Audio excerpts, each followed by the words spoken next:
मित्रांनो नमस्कार। मागच्या व्हिडिओमध्ये आपण तुम्हाला निलगिरीविषयी माहिती दिली होती आणि ही 20 जूनची लागवड होती आणि जवळजवळ याला आता 1 वर्षाच्या जवळजवळ होत आलेला आहे।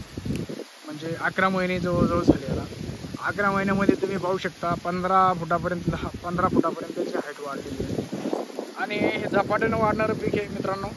त्याची खोड फांदी पाहू शकता, कमी पाण्यात येणारं पीक आहे आणि लागवडीच्या वेळेसपासून तुम्हाला दाखवतो आपल्या कोकोपीटमध्ये याचे अर्धा फुटाचे 3 ते 4 इंचचे 5 इंचाचे हे रोप होते लावताना।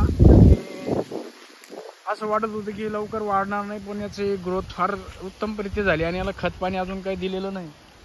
आता तुम्ही पाहू शकता हा 20-25 एकरमध्ये प्लांटेशन केलेलं आहे। इकडे पण खाली अजून लहान झाडे